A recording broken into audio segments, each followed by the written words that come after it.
2주 전에 수요일에 있었던 일입니다. 저녁에 우리 목회자들이 이 수요 찬양 예배를 준비하고 있는데 한 30대로 보이는 한 여자분이 교회를 찾아온 거예요. 목회자와 상담을 하고 싶다고. 그래서 이제 라세진 목사님이 맡아서 상담을 진행했는데 여러 가지로 볼 때 뭔가 석연치가 않은 거예요. 그래서 제가 이제 보고를 받고 상담 중간에 제가 들어갔어요. 그래서 제가 직접 이야기를 나누게 되었습니다. 근데 대화 중에 제 마음에 한 가지 들었던 생각이요. 이 사람 이단이다라는 생각이 딱 드는 거예요. 그 중에서도 신천지일 가능성이 매우 높다. 이름을 물어도 안 알려줍니다. 어디 사는지 주소도 뭐 알려줄 수가 없대요. 그리고 그 전에 이제 다니던 교회가 어디냐 물어봤더니 알려준 대로 확인해 보니까 그런 교회가 없어요 여기에. 수상하잖아요. 상담을 받고 싶어 한다고 와서 이제 이름도 주소도 뭐 전에 다니던 교회도 대답을 못 해요. 그래서 제가 이런 식으로는 대화할 수 없다 이렇게 말하니까 갑자기 자기 입으로 이렇게 말을 하는 거예요. 내가 지금 거짓말하는 거 아니다. 나는 이단 아니다.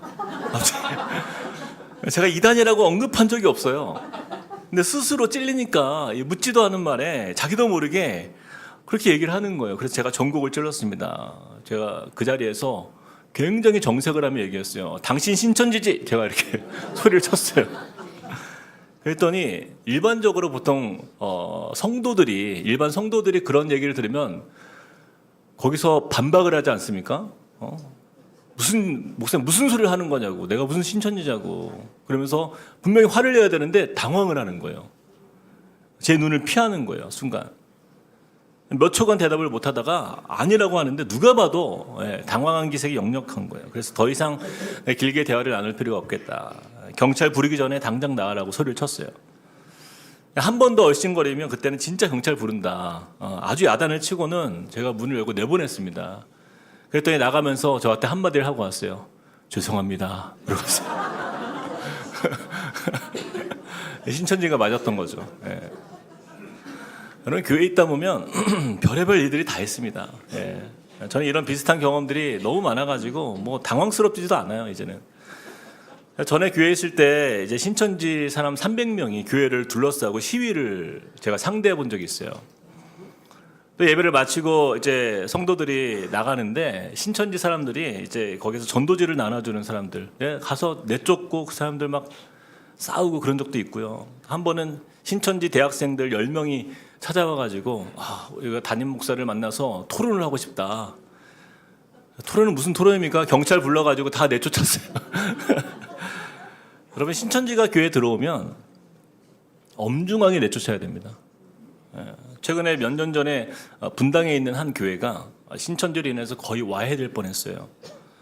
그 교회 규모가 우리 교회랑 굉장히 비슷한데 교회 안에 신천지가 발각됐는데 너무 늦게 발각된 거예요. 이미 교회 순장님들과 교사들 상당수가 이미 신천지였어요. 그 일로 인해서 교회가 신천지와 관련된 사람들을 내쫓으면서 성도들도 상처받고 또 상처를 주고 그렇게 교회를 많이 떠났습니다. 그 교회 목사님도 큰 병이 올 정도로 많은 어려움을 겪은 것을 제가 본 적이 있어요. 제가 이런 소식을 들으면서 얼마나 가슴이 아팠는지 몰라요. 근데 여러분 제가 이런 일을 겪으면서 깨닫게 되는 사실이 하나 있는데 여러분 이단은 언제나 사람을 끌어들이기 위해서 말씀을 교묘하게 이용하여 어떤 뭐 숨겨진 비밀이 있다 막 솔깃한 말로 이렇게 미혹을 합니다. 뭐 성경에 진짜 비밀이 있다. 뭐 목사들도 모르는 계시를 알려주겠다. 뭐 당신만 선택받은 특별한 사람이다. 이제 그러면서 이제 성도의 호기심을 자극하죠. 바로 이것이 마귀가 성도를 미혹하는 강력한 방법이에요. 교묘하게 복음의 본질 또 복음의 초점을 흐리기 위해서 교회를 넘어뜨리도록 그렇게 하려는 것이죠. 이처럼 마귀는요 교회 안팎으로 성도들을 넘어뜨리기 위해서 끊임없이 미혹합니다. 이게 외부적으로는 그런 신천지와 같은 이단들이 교회를 공격하고요, 또 성도들을 미혹해요. 이 거짓 가르침을 복음을 왜곡하고 또 성도들을 진리에서 떠나게 만들도록 그렇게 하는 거죠. 근데 여러분 마귀의 역사는요 교회 밖에서만 일어나는 게 또 아니에요. 더 무서운 것은 교회 안에서 일어나는 마귀의 역사예요.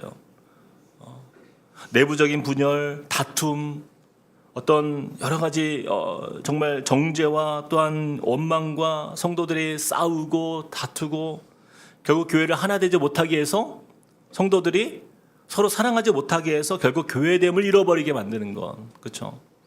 오늘 우리가 읽었던 이 고린도 교회가 바로 그런 교회였다라는 거예요.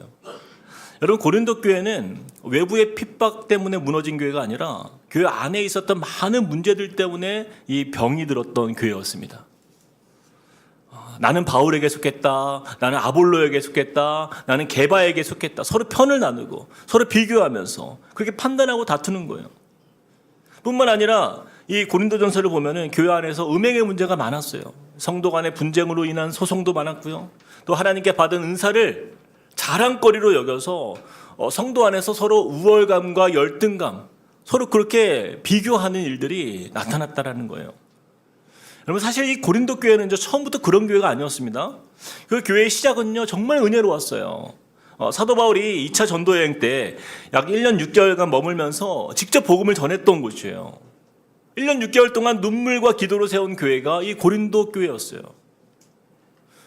바울이 가장 오랜 기간 목회했던 교회 중에 하나가 바로 이 고린도 교회였는데, 문제는 이 바울이 떠난 이후에 시작되었어요. 이 고린도 교회가 고스란히 이 세상의 문화를 또 세상의 영향을 그대로 방치한 거예요. 세상 사람들이 추구하는 어떤 논리, 또 세상의 지식들이 교회 안에 들어오면서 그냥 세상 사람들이 즐기는 그 자유와 쾌락과 자기 중심적 신앙이 교회를 지배하기 시작한 거예요.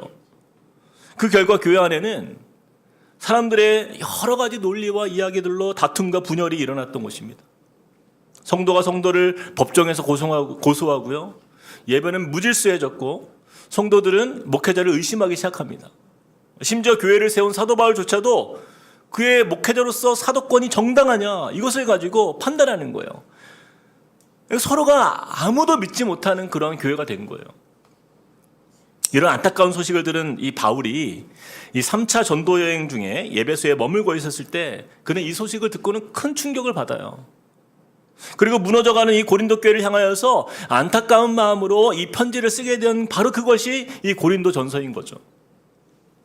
근데 여러분, 중요한 것은 바울이 이 고린도 교회 안에 있던 이 많은 문제들을 듣고 보면서 이 고린도 교회가 이렇게 어려워진 그 문제의 원인이 무엇인가, 이 모든 어려움의 뿌리가 무엇인가, 바로 여기에 집중하여 진단해 보았는데요.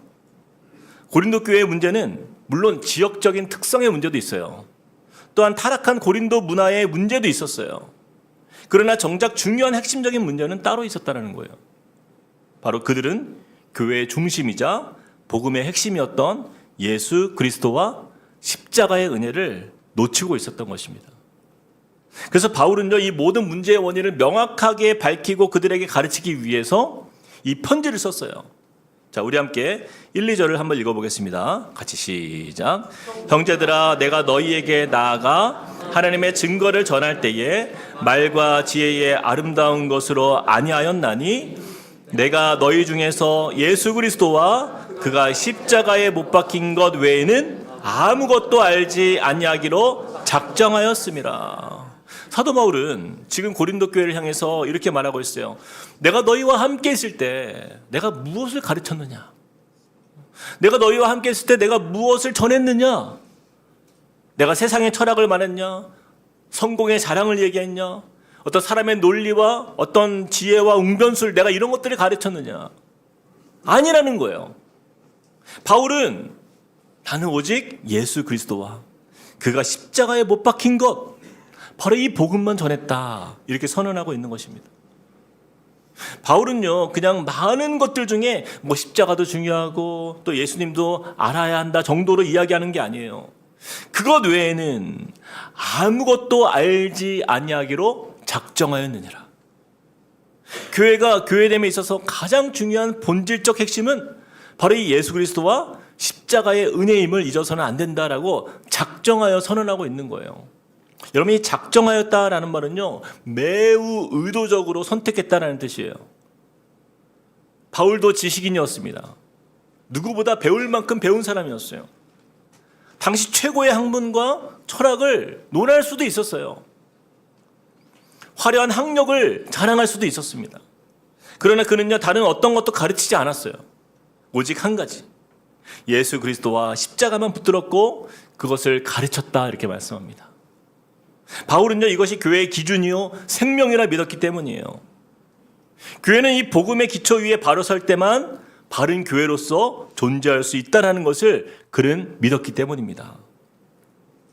그래서 바울은요, 고린도 교회가 세워진 그 터가 무엇인지를 고린도 성도들에게 다시 확인시켜 주는 거예요. 고린도전서 3장 11절 우리 같이 읽어보겠습니다. 시작. 이 닦아둔 것 외에 능히 다른 터를 닦아둘 자가 없으니 이 터는 곧 예수 그리스도라. 교회의 터는 누구라고요? 예수 그리스도.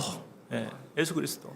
사랑하는 여러분, 저는요, 우리 설립 4주년 우리 예배를 맞이하면서 이 시즌에 고린도전서 큐티를 통해서 묵상하게 하시는 하나님이 얼마나 감사한지 몰라요. 너무나 기가 막힌 타이밍에 우리로 하여금 우리 교회가 놓쳐서는 안 될 가장 중요한 본질이 무엇인지를 지금 확인해주고 있는 거예요. 사실 우리 함께 꿈꾸는 교회가 이 설립 4주년을 기념하면서 참으로 감사한 게 많습니다. 그동안 앞에서 묵묵히 애써주시고 또 공동체를 세워주신 우리 순장님들이 우리 가운데 계세요. 그리고 우리 다음 세대를 사랑으로 품고 또한 마음 다해 가르쳐주신 우리 교사분들이 계십니다. 또 우리 교육자들이 있어요. 또 곳곳에서 보이는 곳뿐만 아니라 보이지 않는 곳에서 겸손하게 기쁨으로 섬겨주신 우리 모든 봉사자분들, 섬김까지. 저는요, 우리 성도님들 한 분 한 분이 얼마나 고맙고 감사한지 모릅니다. 우리 함께 꿈꾸는 교회가 뭐 세상적으로 볼 때는 화려한 교회는 아닐 수 있어요. 그러나 하나님께서 우리에게 허락하신 신실한 성도님들께서 맡겨진 그 자리들을 잘 지켜주신 덕분에 우리 교회가 4년이 될 때까지 이렇게 큰 어려움 없이 은혜 가운데 올 수 있었다라는 것입니다. 그런데 이 모든 감사 위에 가장 큰 감사가 더 있어요. 그것은 바로 우리 교회가 복음으로 세워지는 교회가 되기를 힘쓰는 교회라는 사실입니다. 우리는 그동안 하나님의 말씀을 중심에 두려고 노력해 왔어요. 성경 일독을 통해서 우리가 매일 성경을 읽고 또 큐티를 통해서 말씀을 묵상하고 또 각종 훈련의 자리에서 말씀을 배울 뿐 아니라 우리 다락방에서 말씀을 삶으로 나누는 그런 공동체로 세워져 왔습니다. 그리고 우리에게 주신 하나님의 말씀을 통해서 그 예수 그리스도의 십자가 복음이 우리 가운데 나타나기를 우리가 소망하면서 지금까지 달려온 거예요. 저는 이것이 우리 교회에게 주신 가장 큰 감사라고 생각합니다. 왜냐하면 교회는요, 바울이 세운 것도 아볼로가 세운 것도 베드로가 세운 것도 아니기 때문이에요. 바로 사람의 지혜와 능력이 아닌 오직 예수 그리스도 그 반석 위에, 그 터 위에 세워지는 공동체이기 때문입니다. 그런 의미에서 우리 설립 4주년 감사 예배를 드리는 오늘 우리는요, 이 교회를 향한 우리의 꿈을 점검하게 되는 거예요. 어떻게 우리 함께 꿈꾸는 교회가 더욱더 예수 그리스도의 반석 위에 온전하게 세워져 나가는 교회가 될 수 있을까? 바로 이 고민 앞에 서는 것입니다. 그래서 오늘 말씀을 통해서 우리는요, 이 예수 그리스도의 터 위에 세워지는 견고한 교회가 되는 그 두 가지 방법을 이 말씀을 통해서 한번 살펴보기를 원합니다. 자, 첫 번째입니다. 예수 그리스도의 터 위에 세워진 견고한 교회란 첫 번째 같이 읽어볼까요? 시작. 복음의 능력을 확실히 믿는 교회입니다. 복음의 능력을 확실히 믿는 교회가 되는 거예요. 세상에 그 어떤 교회도요, 처음에 교회가 시작될 때, 개척될 때, 앞으로 우리 교회는 고린도 교회처럼 문제가 많은 교회가 됐으면 좋겠다 하는 사람은 세상에 아무도 없어요. 누구나 하나님께서 기뻐하시는 그런 건강한 교회가 되기를 소망하면서 시작합니다. 그리고 그런 은혜로운 공동체가 되기를 기대하면서 시작한다라는 거예요. 여러분, 고린도 교회도 마찬가지였어요. 여러분, 고린도 교회는요, 바울이 직접 복음을 전한 또한 개척한 교회였어요. 초기에는 고린도 교회가요, 하나님의 은혜를 풍성하게 경험한 교회였습니다. 은사도 많았어요. 성도들의 열정도 가득한 교회였습니다. 겉으로 보기에는 고린도 교회는 앞으로 이 초대교회에 선한 영향력을 끼치는 교회가 되어서 그렇게 성장할 것처럼 보였어요. 그런데 시간이 지나면 지날수록 점점 하나님의 말씀과 멀어지는 교회가 되는 거예요. 이와 관련해서 데이비드 프라이어 목사님이 이런 주석을 남겼어요. 한번 읽어보겠습니다. 그 주석에 기록된 부분인데요. 고린도 교회는 큰 교회였다. 많은 사람들이 그리스도께 회심했다. 그러나 파벌로 가득했고 성도들은 대단히 속물이었다. 친교할 때 부자들은 끼리끼리 놀았고 가난한 자들은 관심을 두지 않았다. 교회에 징계는 없었고 도덕적으로나 교리적으로나 많은 방종이 허용되었으며 성도들은 어떤 종류의 권위든 권위에 복종하는 것을 싫어했다. 그래서 바울의 사도직에 대해서도 의문을 품었다. 겸손과 배려도 없었고 동료 그리스도인을 법정으로 끌고 갈 준비가 되어 있었으며 성령의 은사에 대해서는 예민했지만 진리에 뿌리를 둔 사랑은 부족했다. 이게 바로 그 초대교회 고린도 교회의 모습이에요. 이렇게 고린도 교회가 변질된 이유에 대해서 이 데이비드 프라이어 목사님은 이 고린도 성도들이요, 예수 그리스도와 관련한 세 가지를 놓쳤기 때문이라고 조금 더 구체적으로 설명합니다. 자, 그 세 가지가 무엇이냐? 첫 번째, 예수 그리스도의 온전하심이에요. The perfection of Christ. 예수 그리스도의 온전하심. 이 예수 그리스도의 온전함은요, 어떤 의미냐면 교회의 모든 필요이자 만족의 근거는 오직 예수 안에 있다라는 것, 바로 이것입니다. 그러니까 예수 안에서의 만족. 여러분, 이 사실을 놓쳤기 때문에 그들은 다른 데서 만족을 찾고자 했던 거예요. 두 번째, 그들이 놓친 것, 예수 그리스도의 십자가. The cross of Christ. 예수 그리스도의 십자가예요. 고린도 교회는 우리의 선행이나 노력, 어떤 인간의 공로, 이런 것들이 아닌 오직 예수 그리스도의 십자가 은혜로 구원받는 성도라는 사실을 그들이 잊었다라는 거예요. 자, 그리고 마지막 세 번째 놓친 것은 바로 예수 그리스도의 주대심입니다. 주대심. The Lordship of Christ. 예수님을 영접한 사람은 이제 내가 나의 주인이 아니라 예수님이 주대심 안에서 내가 이젠 다스림을 받고 그 말씀에 순종하는 삶을 살아야 한다는 사실을 이 고린도 성도들은 잊었고 때로는 거부했고 때로는 그것을 불편하게 여겼다는 거예요. 이처럼 고린도 교회 성도들은요, 복음을 듣고 믿기는 했지만 이 예수 그리스도 안에 있는 그 예수의 온전하심과 그 십자가와 또 주대심의 그 복음의 능력보다 이 세상의 것, 세상의 지혜와 이 세상의 어떤 성공, 세상의 능력, 이런 것들을 더 신뢰하고 크게 보았다라는 거예요. 그래서 바울은요, 고린도전서 처음부터 끝까지 끊임없이 이 고린도 성도들의 시선을 다시 예수 그리스도께로 돌려놓게 하기 위해서 그런 힘을 쓴 거예요. 자, 고린도전서 1장 17절 18절 우리 같이 한번 읽어봅시다. 시작.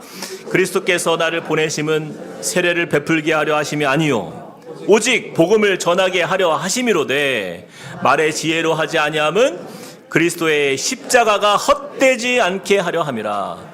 십자가의 도가 멸망하는 자들에게는 미련한 것이요 구원을 받는 우리에게는 하나님의 능력이라. 아멘. 사랑하는 여러분, 여러분은 복음의 능력을 믿으십니까? 예수 그리스도의 십자가 복음은요, 우리를 살리는 하나님의 능력이라 말씀합니다. 그 복음이 성도를 살리는 거예요. 그 복음이 가정을 살리는 거예요. 그 복음이 교회를 살리는 능력이라 말씀을 우리에게 주시는 거예요. 저는 바로 이것이 우리 한국 공동체가 나아가야 될, 우리가 그 믿음 안에 서야 될 이유라고 믿습니다. 저는요, 제가 목사로서가 아니라 한 신자로서 그 복음의 능력을 확신합니다. 여러분, 예수 그리스도의 십자가의 복음이 선포되는 곳에서요, 한 인생이 변화되는 것을 저는 너무나 많이 보게 돼요. 그리고 한 가정이 회복되는 일들을 얼마나 많이 보고 있는지 몰라요. 지난주에도 제가 두 분에게 찾아가서 이 예수의 복음을 전할 기회가 있었어요. 지난주에 저는 우리 교회 한 집사님의 부탁을 받고 한 자매님을 찾아가게 되었습니다. 그 자매님에게, 그 자매님은요, 한 50대 후반 정도 되는 젊은 나이예요. 근데 안타깝게도 폐암 말기입니다. 예. 이 암이 뇌까지 이제 전이가 된 매우 유중한 상태였어요. 근데 직장 동료였던 그 집사님이 어떻게든 그분에게 복음을 전하고 싶다는 간절한 마음으로 저에게 연락을 주신 거예요. 그래서 제가 이제 약속을 잡고 그 자매 집으로 찾아가게 되었습니다. 그런데 대화를 하면 할수록 제가 놀라운 게 있었어요. 그럼 보통 죽음을 앞둔 분들을 만나면요, 대부분 두려움과 불안으로 마음이 굉장히 약해 있습니다. 근데 이 자매님은 전혀 다른 거예요. 지금 당장 세상을 떠나도 나는 아무런 미련이 없다. 아쉬울 게 하나도 없어요. 너무나 담담한 거예요. 그러니 예수님에 대해서 이야기를 나누어도 좀처럼 관심을 보이지 않는 거예요. 마음의 문이요, 꽉 닫혀 있는 거예요. 오히려 이렇게 말합니다. 지금도 신경 쓸 게 이렇게 많은데 내가 죽음 이후의 삶까지 난 생각하고 싶지 않다. 그렇게 한두 시간, 그러니까 2시간 가까이 대화를 이어가는데 제 마음속에서는 치열한 영적 전쟁이 있었어요. 계속 속으로 기도하는 거예요. 하나님, 이 영혼을 불쌍히 여겨주십시오. 예수 그리스도의 십자가 복음의 능력이 이 시간 이분의 마음에 임하게 해달라고. 포기하지 않았어요. 그냥 계속 십자가의 복음을 나누었습니다. 근데 여러분, 놀라운 일이 벌어졌어요. 절대 마음을 열지 않을 것 같던 그분이요, 갑자기 옆에 있던 우리 집사님을 바라보면서 이렇게 말씀하는 거예요. 저는 아직 잘 모르겠지만 이분이 믿는 예수님이라면 제가 한번 믿어보겠습니다. 어떻게 해야 됩니까? 여러분, 그 순간 저는요, 주님께서 이분의 마음에 역사하고 계심을 느낄 수가 있었어요. 평소 직장에서 이 신실한 그리스도인의 삶을 살아온 그 집사님의 모습을 통해서 그 자매님의 마음의 문이 열린 거예요. 옆에서 간절히 기도하는 거예요. 제가 이야기를 나누고 있는데 옆에서 계속 기도를 하는 거예요. 그 모습을 보면서 그분의 마음에 감동이 되었던 거예요. 그리고 나서요, 그 자매님이 마침내 그 자리에서 저를 따라서 예수님을 구주로 영접하는 기도를 드리고 또 십자가의 복음을 받아들이고 하나님의 자녀가 되었습니다. 그렇게 전도를 마치고 이제 그 집을 나서는데요, 그 자매님께서 환한 미소로 배웅해 주시는 거예요. 일부러 여기까지 와주셔서 너무나 고맙다고, 감사하다고. 정말 얼굴이 빛이 나더라고요. 제가 그날 2시간 정도 이렇게 영적 전쟁을 마치고 집에 오는데 저도 얼마나 긴장했는지, 너무 지치고 피곤했지만 여러분, 한 영혼을 구원하시는 하나님의 은혜가 너무 감사해서 여러분, 말할 수 없는 기쁨으로 제 안에 충만한 거예요. 제가 그때 다시 깨달았어요. 사람의 마음을 변화시키는 것은 여러분, 인간의 지혜나 어떤 설득의 기술이 아니에요. 오직 예수 그리스도의 십자가 복음만이 여러분, 죽어가는 한 영혼을 살리는 하나님의 능력이라는 사실을 우리가 깨닫기를 소망합니다. 그리고 하나님께서는요, 이 복음을 듣고 구원받는 사람에게도 큰 은혜가 있지만 그 복음을 전하는 사람에게도, 그 복음을 나누는 사람에게도 더 큰 은혜와 감격을 허락해 주신다는 사실을 우리가 보게 되는 거예요. 사랑하는 여러분, 우리의 기쁨은 어디에 있습니까? 우리의 기쁨은 어디에 있습니까? 하나님이 세우시는 교회 공동체 안에서의 기쁨은요, 사망 권세의 그늘 아래 앉아있던 한 영혼이 하나님의 빛의 자녀로 거듭나는 그 은혜를 함께 볼 때, 바로 거기에 우리 교회의 기쁨이 있는 거예요.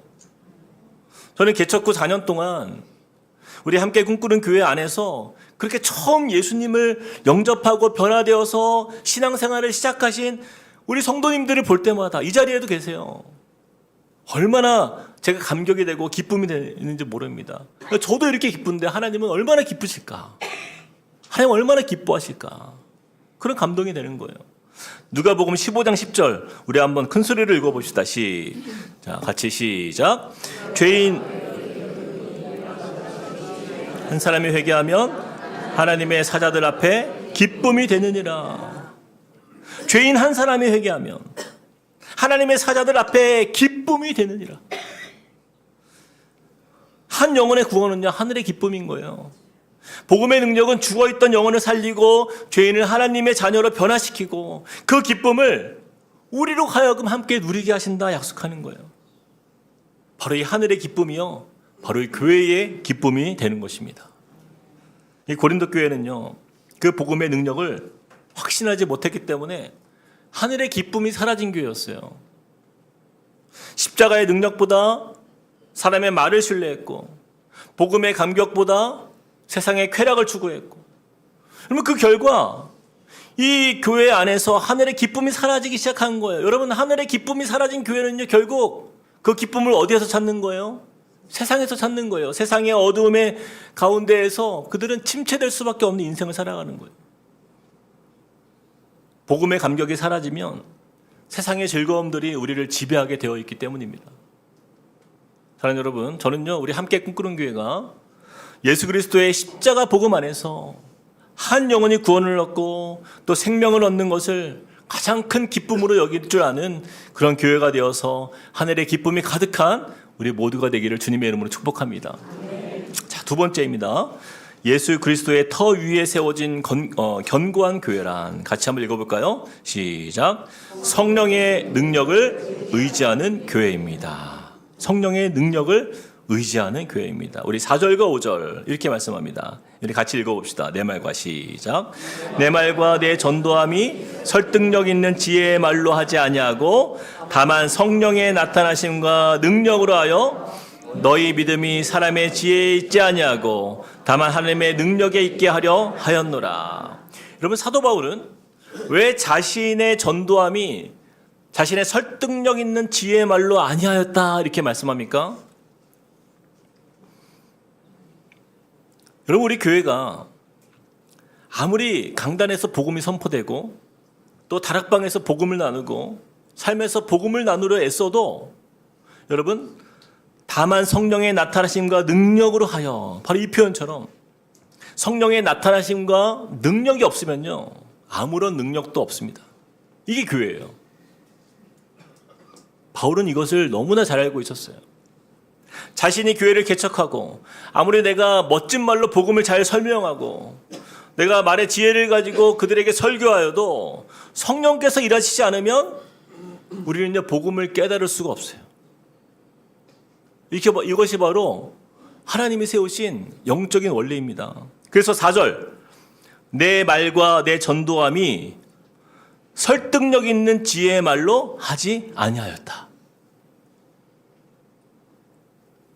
저는요, 매주 이 강단에서 이게 설 때마다 바로 이것을 늘 경험합니다. 제가 한 주간 말씀을 준비하다 보면요, 어떤 때 그런 생각이 들 때 있어요. 와, 이번 주 설교는 정말 준비가 잘 됐다. 내심 막 기대가 됩니다. 빨리 주일이 왔으면 좋겠어요. 이번 주는 막 대박일 것 같은 예감이 한 번도 대박이 없었지만, 그래서 오늘 말씀은 너무 우리 라 목사님이 항상 기가 막히다는 표현을 많이 쓰는데 정말 기가 막히다라는 마음이 들 정도로 흐름도 좋고, 야, 메시지도 참 좋고, 내가 썼지만 너무 잘 썼다. 근데 막상 주일이 되어서 설교를 하고 나면요, 생각보다 반응이 없을 때가 있어요. 대박이 아니라 쪽박인 거예요, 쪽박. 반대로 어떤 때는요, 설교 준비가 너무 어려워요. 준비가 잘 되지 않아요. 막 그냥 아무리 기도하고 준비해도 말씀이 안 잡혀요. 다시 쓰고 원고를 몇 번을 고쳐도 이게 완성이 안 돼요. 부족한 거예요. 그렇게 강단에 올라오면서도 자신이 없으니까 그런 마음이 듭니다. 오늘은 진짜 큰일 났다. 우리 성도님도 이렇게 가지고 은혜를 받을 수 있을까? 그렇게 설교를 마치고 내려왔는데, 그런데 여러분, 정말 신기하게도 그런 날 기도회를 인도하다 보면요, 막 성도님들이 눈물로 기도하시고 은혜를 받는 거예요. 어떤 분은 예배 마치고 인사하는데 오늘 말씀을 통해서 해답을 얻었습니다. 어디서 해답을 얻었다는 거예요? 저는 잘 모르겠어요. 너무 어리둥절할 때가 있어요. 그리고 제가 거기에서 확인되는 것이 무엇이냐면, 하나님의 말씀은 사람이 하는 것이 아니구나라는 거예요. 말씀의 능력은 설교자의 어떤 말솜씨도 아니고 사람의 논리나 화려한 표현에 있는 것이 아니라는 사실이에요. 그래서 저는요, 이 4절과 5절 말씀이 너무나 공감이 됩니다. 내 말과 내 전도함이 설득력 있는 지혜의 말로 아니하고 다만 성령의 나타나심과 능력으로 하여 너희 믿음이 사람의 지혜에 있지 아니하고 다만 하나님의 능력에 있게 하려 하였노라. 여러분, 복음을 전할 때도 마찬가지예요. 사실 복음은요, 인간의 지혜로 여러분 이해가 돼서 받아들여지는 것이 절대 아닙니다. 여러분, 성경에 뭐라고 말씀하세요? 고린도전서 1장 18절 아까 읽었죠? 십자가의 도는 뭐라고요? 멸망하는 자들에게는 미련한 것이. 여러분, 세상 사람들이 이 십자가의 이야기를 들으면요, 이게 뭐야 도대체? 이걸 믿는다고? 그런 반응이 나올 수밖에 없어요. 미련해 보이는 거예요. 그러나 구원을 받은 우리에게는 하나님의 능력이라. 여러분, 세상 사람들은 어떻게 십자가의 도를 이해할 수 있습니까? 그들이 볼 때는요, 너무나 어리석어 보이는 거예요. 제가 가끔 전도할 때 그래요. 제가 복음을 전하면서도 가끔은 그래요. 내가 전하고 있는데도 과연 이 말이 믿어질까? 믿어질까? 왜냐하면 반응이 되게 차가울 때가 있잖아요. 하나님이 세상을 창조하셨고 우리 인간을 사랑하셨다. 인간의 죄를 대속하기 위해서 하나님의 아들이신 예수님이 인간의 몸으로 이 땅에 오셨다. 여러분, 이런 말이요, 인간의 논리로, 우리의 상식으로 받아들여질 수 있겠냐고요. 하나님의 사랑이라고 말을 하는데 제가 말을 하면서도 이분이 이 말을 어떻게 믿을 수 있을까? 제 마음 가운데 의심이 들 때도 있어요. 그런데 놀라운 것은 그들이 이 복음을 받아들인다는 사실이에요. 누가 역사하고 계시는 거예요? 성령께서 역사하고 계시는 거예요. 제가 지난주 금요일 날, 이틀 전이죠, 우리 성도님 아버님을 전도하기 위해서 제가 요양병원에 찾아갔어요. 아버님이요, 루게릭병으로 침상에 누워 계시는데 몸을 못 움직이세요. 잘 말씀도 못 하십니다. 그러니 아버님의 반응을 알 수가 없는 거예요. 그래서 보통은 복음을 나누기 전에요, 그 분위기를 조금 완화하기 위해서 일상적인 이야기를 나눕니다. 지나온 삶도 좀 듣고요. 그러면서 그러셨냐고, 그 인생 가운데 힘들었던 이야기도 듣고요. 그러다 보면 그분의 마음이 열리기 시작해요. 근데 그 과정이 전혀 없어요. 그러니 이 복음을 전하기가 정말 어려운 상황이었어요. 그래서 오늘은 그런 마음이 드는 거예요. 어려울 수도 있겠다. 어려울 수도 있겠다. 하지만 여기까지 왔으니까 기도하면서 담대하게 복음을 나누었어요. 하나님께서 아버님을 얼마나 사랑하시는지, 이 예수님의 십자가 사랑이 어떤 의미인지 그 아버님의 손을 잡고 이 복음을 전하는데, 여러분, 근데 놀라운 일이 벌어지는 거예요. 아버님이 조금도 거부감이 없이 모든 말씀을 다 받아들이는 거예요. 말씀을 못하니까 고개로 대답을 합니다. 고개로 계속 이렇게 흔들어요.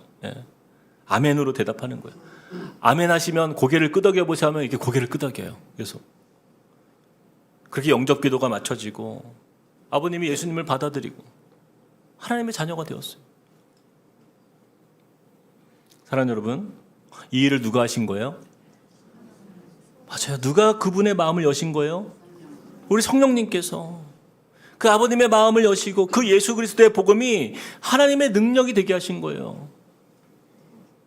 십자가는 세상 사람들의 눈에는 어리석고 미련하게 보입니다. 어떻게 한 사람이 그 십자가에 죽은 사건이 그 나의 죄를 용서하고 나를 구원할 수 있는지 인간의 이성만으로는 절대 이해할 수 없다는 거예요. 그러나 성령께서 역사하시면 달라집니다. 달라집니다. 성령께서 마음의 눈을 열어주실 때 그 십자가가 보이는 거예요. 그 십자가가 하나님의 사랑으로 깨닫게 되고 예수님이 나의 구주로 믿어지게 되고 복음이 생명의 능력으로 깨달아지는 것입니다. 말씀을 맺겠습니다. 사랑하는 여러분, 우리 설립 4주년을 맞이한 오늘 하나님께서 우리 교회에 주신 가장 큰 은혜는요, 다른 게 아니에요. 예수 그리스도의 복음이 우리 가운데 살아 역사하고 있다는 사실이에요. 교회는 사람의 지혜로 세워지지 않습니다. 교회는 사람의 능력으로 견고해지지 않아요.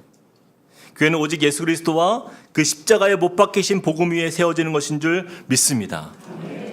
그러므로 우리 앞으로도 우리 함께 꿈꾸는 교회가요, 이 복음을 통하여서 한 영혼의 구원을 또 가장 큰 기쁨으로 여기는 교회, 또 십자가의 은혜를 자랑하는 교회, 또한 성령의 능력을 의지하여 함께 은혜로 충만한 교회가 되기를 소망합니다. 고린도전서 3장 11절 우리 한 번 더 읽고 마치도록 하겠습니다. 시작. 이 닦아둔 것 외에 능히 다른 터를 닦아둘 자가 없으니 이 터는 곧 예수 그리스도라.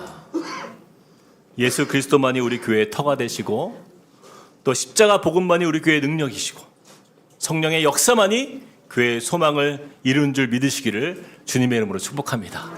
우리 다 함께 하나님 앞에 찬양하겠습니다. 우리 충만, 우리 이 찬양으로 주 앞에 나아갑시다.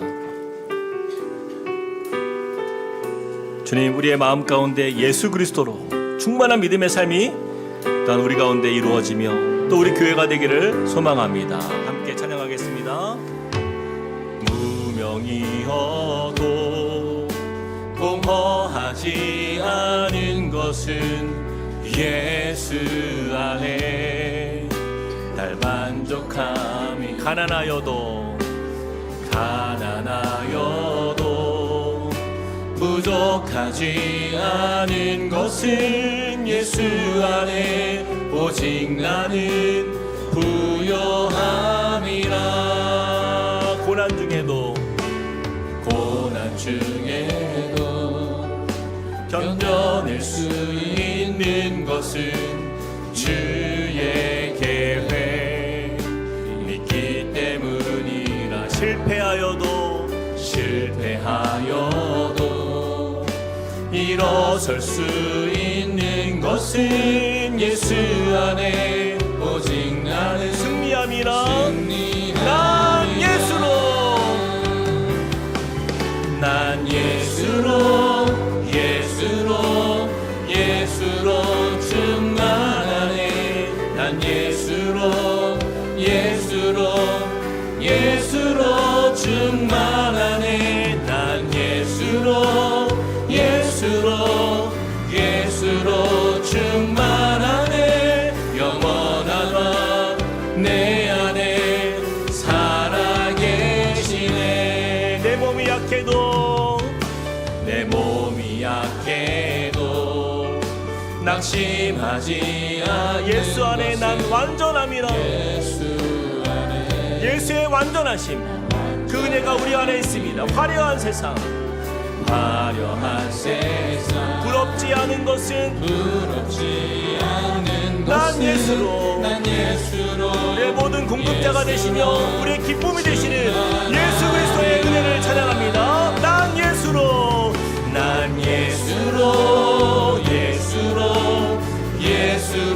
충만하네. 세상 모든 것들도 부럽지 않네. 난 예수로 충만하네. 영원한 왕 내 안에 살아계시네. 우리 시간에 같이 한번 기도할 때예요. 여러분, 우리 복음의 능력을 확실히 믿는 우리 교회가 되고 우리 성도들이 되길 원합니다. 주님, 우리 함께 꿈꾸는 교회가 십자가 복음을 교회의 가장 중요한 중심으로 붙드는 우리 교회가 되게 하여 주십시오.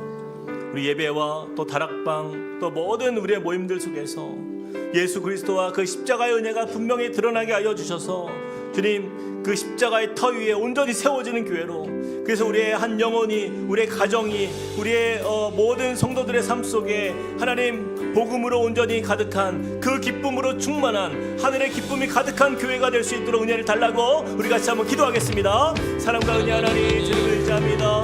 하나님, 우리 함께 꿈꾸는 교회가 하나님 정말 주님 앞에 믿음으로 서는 교회, 하나님의 은혜로 가득한 교회, 하나님 그 복음이 살아있는 하나님 그런 은혜로운 교회가 되게 하여 주시옵소서. 하나님, 예수 그리스도와 그 십자가의 은혜가 하나 우리의 삶의 능력으로 하나님 나타나기를 원합니다. 이것이 하나님의 능력이라 말씀하셨는데, 우리가 바로 그 터 위에 세워진 하나님의 공동체요 교회임을 기억하며 하나님과 예수 그리스도와 함께 하나님 믿음의 삶을 다하게 하여 주시옵소서. 우리가 나아가는 모든 우리의 삶의 자리마다 하나님의 역사가 나타나고 하나님의 은혜가 나타나고, 하나님 정말 우리의 가족과 우리의 이웃과 우리의 모든 교회와 다음 세대 위에 하나님 예수의 복음으로 충만한 교회가 되도록 주여 은혜 베풀어 주시옵소서. 주님을 의지하는 모든 자리 속에서 하나님 그렇게 복음의 역사로 나타난 열매들이 우리에게 가장 큰 기쁨으로 나타나며 하나님 기쁨 안에 거하며 그것이 하늘의 충만한 은혜로 하나님 가득한 믿음의 공동체가 되도록 주여 인도하여 주시옵소서. 주님, 그렇게 우리 모든 교회 중에 하나님 주님이 주인 되어 주심을 믿습니다.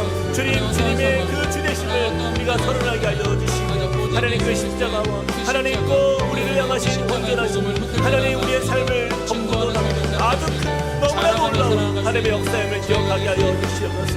이 복음의 능력으로 충만한 믿음의 교회가 되도록 주여 인도하여 주시옵소서. 주님 인도하여 주시옵소서. 우리 한 번 더 이어서 기도할 때에요, 성령의 능력을 의지하며 복음의 능력이 살아있는 그런 교회가 되게 하여 달라고 우리 기도하기 원합니다. 주님, 우리의 말과 우리의 경험과 어떤 세상의 것 의지하지 아니하고 주님 성령께서 일하시는 교회가 되길 원합니다. 주님, 매주마다 말씀이 선포되어지고 우리가 말씀을 묵상하는 자리마다 성령께서 역사하셔서 우리의 마음이 열리게 하여 주시옵소서. 주님, 복음을 나누는 모든 자리마다 성령께서 친히 역사하여 주셔서 주님, 우리 함께 꿈꾸는 교회가 나아가고 또 머무는 모든 자리가 성령의 일이 일어나며 성령께서 일하시는 교회가 되도록 은혜를 달라고 같이 한번 더 기도하며 나아가시겠습니다. 사랑과 은혜 하나님 주님을 의지합니다. 하나님, 우리 함께 꿈꾸는 교회가 하나님 성령으로 충만한 교회가 되게 하여 주시옵소서. 하나님, 우리가 나누고 하나님 말씀을 전하고 또 말씀 앞에 서는 모든 자리마다 하나님 성령의 충만하신 은혜로 우리를 세워가시는 주님을 만나게 하여 주시옵소서. 주님, 은혜로 베풀어 주시옵소서. 주님께서 일하시며 주님께서 우리 가운데 행하시는 그 자리가 되길 원합니다. 성령 하나님, 우리의 마음에 충만한 은혜로 함께하여 주셔서 하나님, 우리의 삶 속에 회개가 일어나고 믿음의 순종의 열매가 맺혀가고 또한 우리의 마음이 오직 주 안에서 세워지는 은혜로 믿음의 삶이 되도록 주여 우리를 충만케 하여 주시옵소서. 성령님, 우리의 힘으로 하지 않게 원합니다.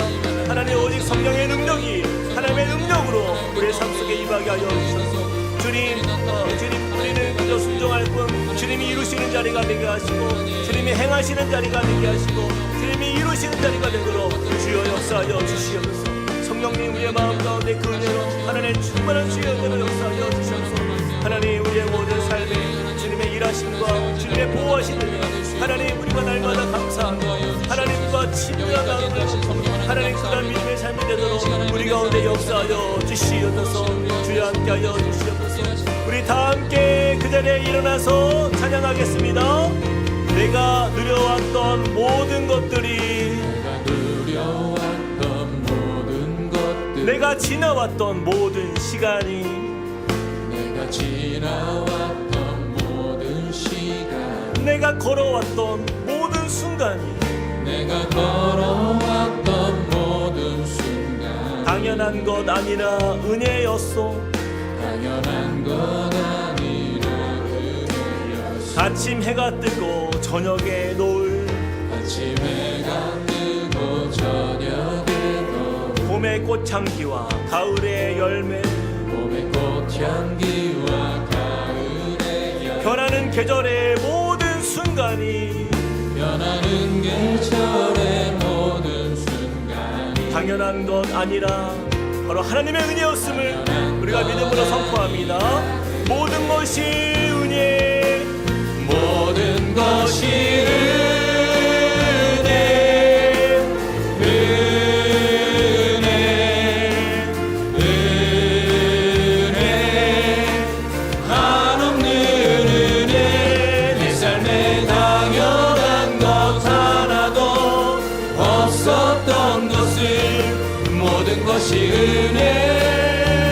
은혜였소.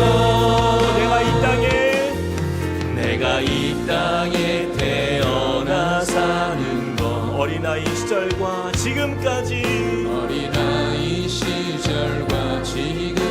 숨을 쉬며 살아 꿈을 꾸는 삶 숨을 쉬며 살며 꿈을 당연한 것 아니라 하나님의 은혜였소. 당연한 것 내가 하나님의 자녀로 살며 내가 하나님의 자녀로 살며 오늘 찬양하고 예배하는 삶 오늘 찬양하고 예배하는 그 예수의 복음을 전할 수 있는 이 축복이 복음을 전할 수 있는 축복이 당연한 것 아니라 은혜였소. 당연한 것 아니라 우리를 쓰시는 주님께 감사하며 모든 것이 은혜,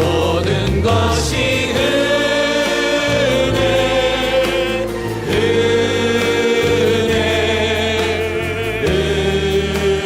은혜, 한없는 은혜. 내 삶에 당연한 것 하나도 없었던 것을 모든 것이 은혜. 한 번 더 모든 것이 은혜. 모든 것이 은혜.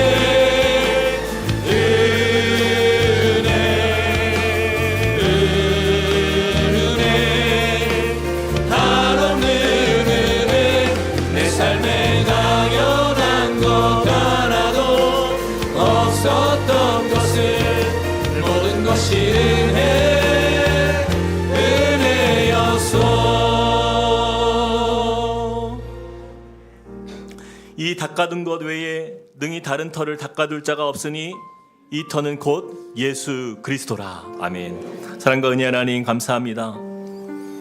우리 함께 꿈꾸는 교회가 또 지나온 이 자년을 돌아볼 때에 이 모든 것이 하나님의 은혜였고 역사였고 또 하나님의 인도하시는 주님의 선물이었음을 믿습니다.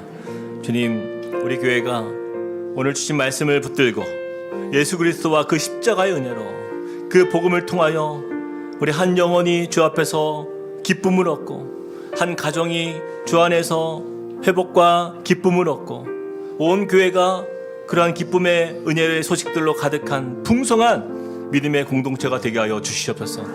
그렇게 앞으로도 4년이 아니라 10년, 20년이 지나도 우리 교회 공동체가 변하지 않는 이 한 가지 고백으로 이 터는 곧 예수 그리스도라.